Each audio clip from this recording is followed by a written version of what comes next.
He'll never forgive her. Not after this, not after the moment that turned a quiet remembrance into a global flashpoint. Prince Harry's ultimate shame as he puts the Kardashians before the veterans who he claims to care most about. It was a tale of two contrasting headlines. On Sunday, a world away from royal duty, Prince Harry seems fed up of being paraded and unable to stage a rictus grin as he and populous Meghan visit Kris Jenner's 70th on the eve of Remembrance Sunday. While the royals stood still in London's cold air, pins over hearts, heads bowed to honour the fallen, another scene unfolded 5,000 miles away. Just hours later, King Charles would be in tears at that event. So this is quite an extraordinary downfall. And what's very clear to me, and you can see it in the paparazzi footage as Prince Harry leaves this event, is that he's not happy about it. Cameras flashed, glasses clinked. A guest list that could crash the internet drifted through Jeff Bezos's Beverly Hills mansion. And walking into that room side by side were the two people the world cannot stop watching. He wore the poppy, she didn't. That tiny red flower has weight. It means sacrifice, memory, duty. For him, it's identity. For her that night, it was absent. No pin, no symbol, just silence where a single red petal should have been. You could feel the split in the air. Two stories, one marriage. He once laid wreaths with steady hands and a soldier's stare. He stood in the front row, uniform pressed, jaw set, understanding exactly what that ritual meant.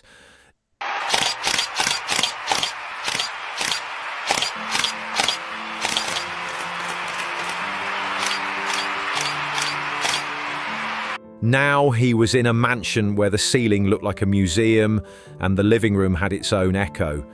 A-list faces floated past like moving paintings.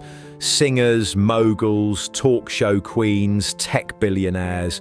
It was star power turned up to blinding. And still, all anyone noticed was the missing flower, because symbols talk, and this one shouted. Insiders say he felt it immediately. That sharp electric jolt in the chest when your world collides with your past. He knew what the photos would show. He knew what the headlines would ask. He knew what the veterans would think. A poppy on him, nothing on her.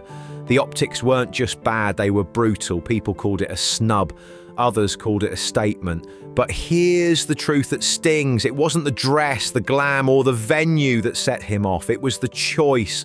The choice to step into a room built for applause on a weekend built for silence. The choice to ignore a symbol he can't forget. Look at the timing. Look at the contrast. In London, William and Catherine played their part with the calm of people born into solemn duty. The King and Queen held the line with the weight of history on their shoulders. That's the world he left and the world that shaped him. And in Beverly Hills, champagne bubbles rose like tiny spotlights while he tried to hold two identities at once.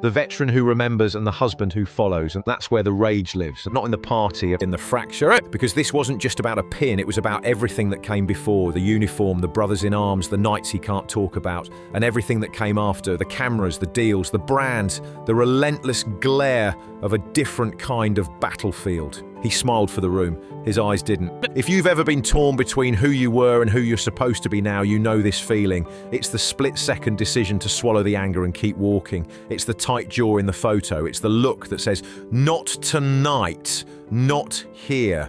But inside, a line has been crossed. And here's the part most people miss. He didn't need to say a word.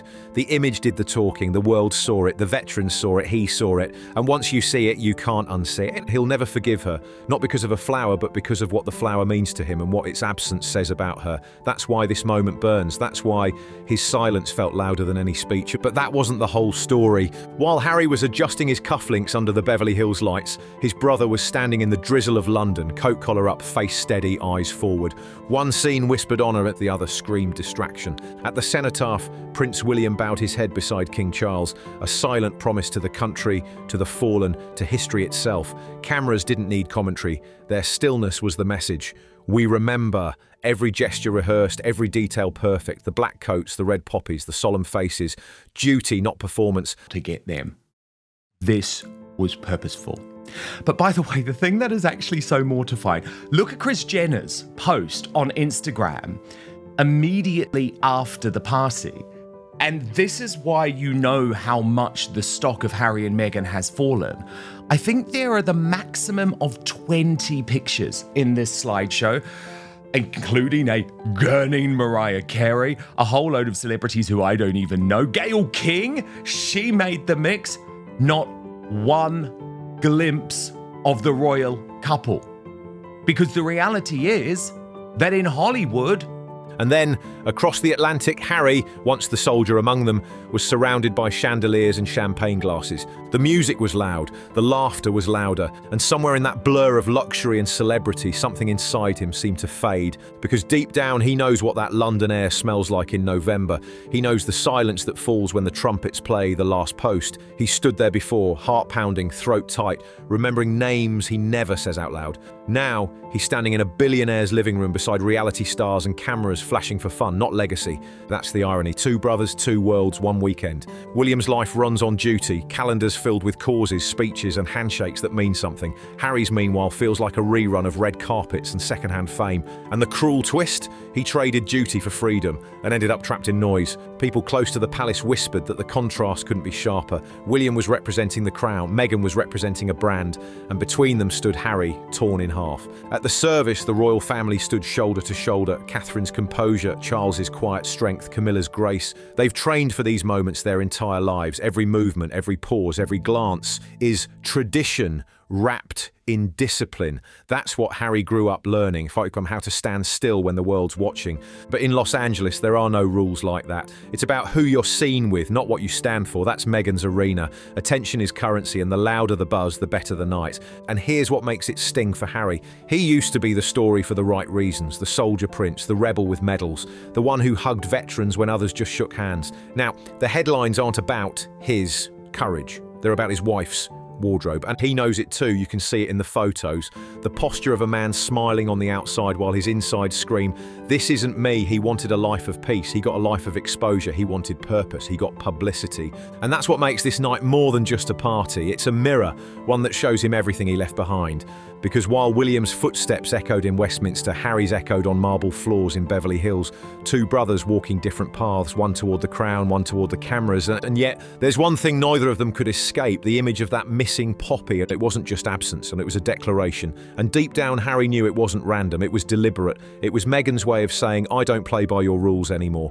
But what he didn't realise was that the rules she was breaking would come back to haunt them both. It was supposed to be just another Hollywood night, glitz, gold, and the kind of guest list that makes tabloids salivate. But for Harry, it became the moment he realised how far he'd fallen from the world he once knew. The venue? Jeff Bezos's $165 million Beverly Hills mansion, a fortress of marble and glass glowing like a city of its own, security tighter than a royal procession, champagne colder than London rain. Inside, stars swirled through the air like constellations come to life. Kris Jenner's 70th birthday wasn't a party, it was a statement, a parade of the powerful. And into that parade walked Meghan Markle and Prince Harry, dressed to stun, watched by everyone, judged by all. The Kardashians were there, of course, Kim, Kylie, Kourtney, polished, poised and ready for cameras. Oprah floated in like Hollywood royalty, flanked by her ever-present entourage. Adele, Mariah Carey, Martha Stewart, even Mark Zuckerberg.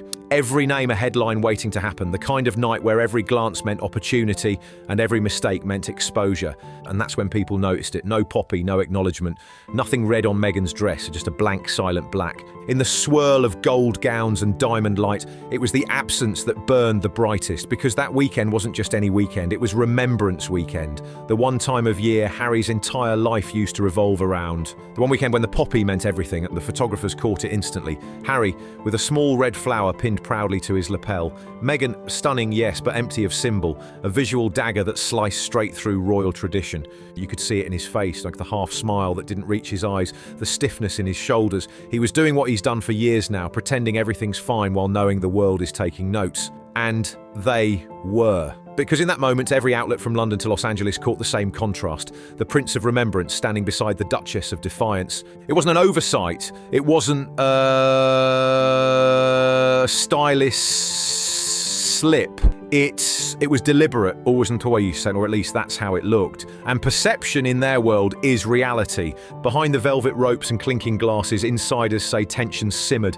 Meghan sparkled, laughed, mingled effortlessly with Hollywood's elite, her comfort zone. Harry, though, looked out of place. The man who once commanded troops now stood nodding politely to influencers and billionaires who spoke in deals, not duty. Someone there described it later as the longest night of his life. Another said you could almost feel his frustration, that quiet, clenched energy of a man realizing he's living someone else's dream. And Meghan, she didn't flinch. She knew the cameras were watching, and she owned every frame. To her, this was power, image, control. But to him, it was humiliation wrapped in glitter that the whispers started before the night was even over. Did you see? He wore the poppy, she didn't. And soon, what began as a detail turned into a firestorm. Because for the British public, the poppy isn't just fabrics, it's respect, it's remembrance. And for Meghan to show up without it beside a man who wore it with pride, that wasn't just tone deaf, it was personal. Harry's friends later said he was livid when the headlines hit, raging, some called it. But what could he say? How could he defend her again after so many times before? And maybe that's what hurts the most. Not the criticism, not the optics, but the realization that somewhere between the palace gates and Beverly Hills marble, he'd lost control of the story, of the image, and maybe even of her. Because if this was just a party, why did it feel like the end of something bigger? The poppy, one flower, one choice that set fire to a week of headlines. To most people, it's just a pin, but to the royal family and to every veteran who's ever stood in the cold with medals on their chest, it means everything. It means you remember. So when Meghan showed up without it, people didn't see a fashion decision. They saw defiance, a message written in silence. I don't answer to your traditions anymore. Inside the party, she laughed, she posed, cameras flashed like fireworks, but every photo carried the same shadow, her bare shoulder where a red poppy should have been. And for Harry, that wasn't just a PR problem. It was personal. He's the one who founded the Invictus Games, built for wounded veterans, men and women who sacrificed parts of themselves for a flag he no longer salutes. To him, remembrance isn't a hashtag, it's muscle memory. To her, it looked like inconvenience. Sources close to their circle said it wasn't an accident. Meghan knows every angle, every symbol. She's meticulous, especially about how she's seen. That missing poppy, it was a power move, her way of saying, I won't be told what to wear. Not by the palace, not by him. Harry noticed, everyone did, and that's when something cracked. Because this wasn't just rebellion, it was rebellion dressed in Dior. People at the event whispered he looked tense, arms folded, smile stiff. He tried to play along, nodding through conversations that felt like background noise. But those close to him saw it, the storm behind the polite grin. He spent years defending her against tabloids, against family, against tradition. But that night he had nothing left to say. Later, one insider claimed he confronted her in the car. Do you even realize what today is? Her reply, cold and clipped. I'm not British anymore. That hit harder than anything she could have said, because no matter how far he runs, he still is. He served in Afghanistan, he buried friends, he carried that memory into every November, and now the woman beside him was turning remembrance into a controversy. For the first time in years, Harry wasn't just angry at the press, he was angry at her. To understand Meghan, you have to understand control. Every outfit, every camera angle, every headline, calculated. She's built her empire on precision and the power to flip the narrative. That's why this poppy scandal matters. It wasn't a mistake, it was branding. Wearing it would have tied her back to the monarchy she's been trying to escape. Not wearing it made her the headline again, and in Hollywood, headlines are currency. And that's what narcissists do best. They make every situation orbit around them, even when the topic is remembrance, loss, and sacrifice, especially then. Here's where the story twists. Meghan isn't just married to a veteran, she's tied to his greatest achievement, the Invictus Games, a celebration of courage, perseverance, healing, and yet, while Harry wore his poppy in respect for those very heroes, she didn't. Imagine being one of those soldiers, seeing the couple who built Invictus appear at a Hollywood party where only one remembered why Invictus exists. It wasn't just hypocrisy, it was heartbreak, because if the Invictus Games stand for resilience, humility, and honor, what did this moment stand for? Ego, image, defiance, the exact opposites. And deep down, Harry knew it. He created something noble, and now it was being stained by spectacle. The look on his face said it all, resentment mixed with regret. Harry stared out the window, still clutching his poppy pin. She scrolled through her phone, checking headlines before they even went live. Different worlds, same car.